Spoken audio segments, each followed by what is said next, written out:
I want to give you an update on our preparations in the diocese and across the country for the Plenary Council, which is coming up. It feels in some ways like we're never going to get there. The never-ending story of the Plenary Council. It was announced way back formally in May 2018. That's 2.5 years ago.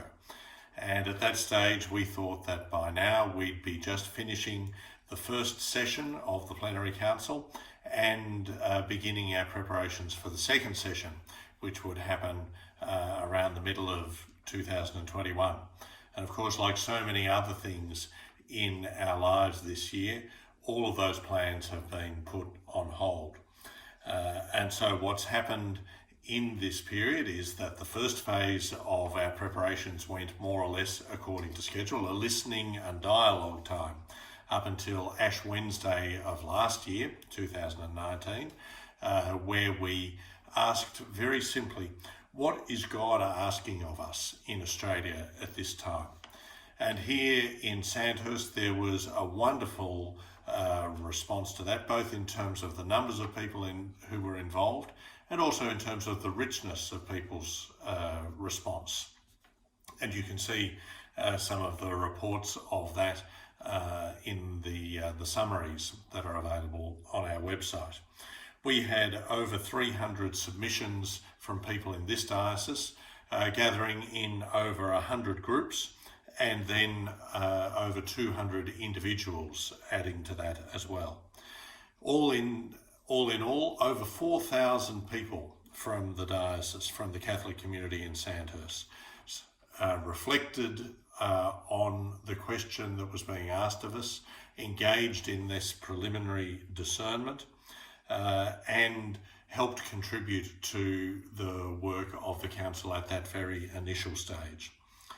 In the submissions that were included from the diocese, we saw that the top 5 topics that were discussed and raised by people could be summarised around the headings of loving God and loving our neighbour, leadership and church governance, sacraments, social justice and the environment, and our celebration of the Mass. And there's a whole lot of further detail about that you can find, as I said, in the report on Phase 1 for the diocese, which is on our website. So those submissions from the diocese, the voices of over 4,000 members of the church here in the diocese, contributed to the shaping of what nationally became 6 themes for discernment, 6 national themes for discernment.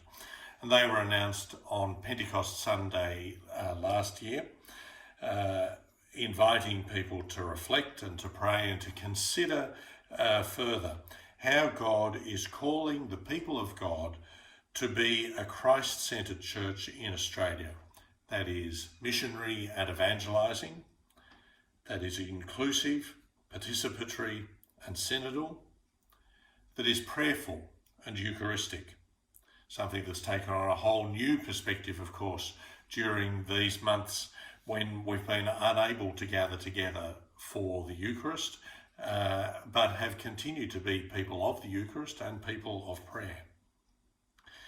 How are we called to be a people who are humble, healing and merciful?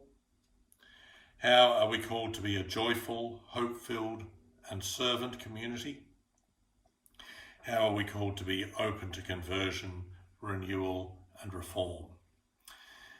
And with each of those topics, with each of those themes for discernment, there was a process at two levels, both at a local level of reflection on those, an invitation to people to engage in reflection on those, and at a national level, there were discernment teams who continued to reflect and to write on those themes, eventually producing 6 discernment papers, which are available on the national website of the Plenary Council, one on each of those themes. And those papers aim to both give an idea of what people were saying in the various submissions, to give some directions for questions that might be asked at a national level, but also to give some questions for what we might ask at a local level of actions and insights that might be relevant for us in our parishes, in our local communities, in our diocese.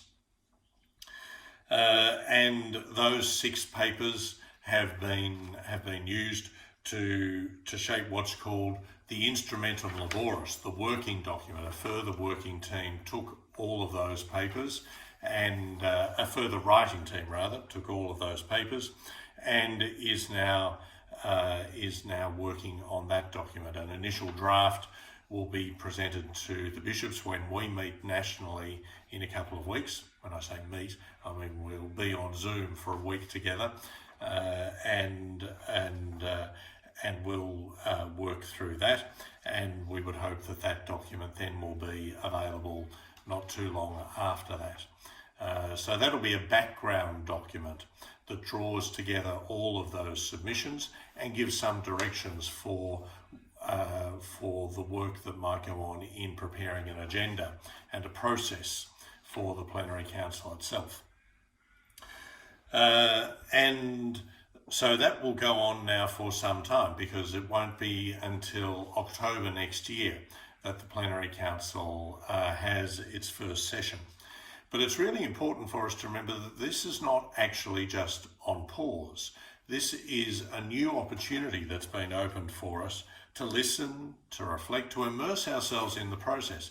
And I think that the process of discernment, the process of entering into these questions, of listening to one another, listening for the voice of God's Spirit, is as important, if not more important, than the outcomes of the council itself.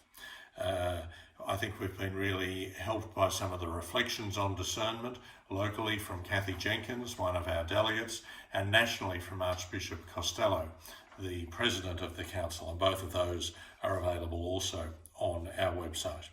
And that's what we're invited to do in this extended time of preparation, to discern, to enter into the process, not just of waiting for what a council somewhere out there might eventually vote on, but for how we might be shaped by reflecting on these themes. We'll be helped in the diocese by a focus on each of those themes, running through from last month, October, up until May.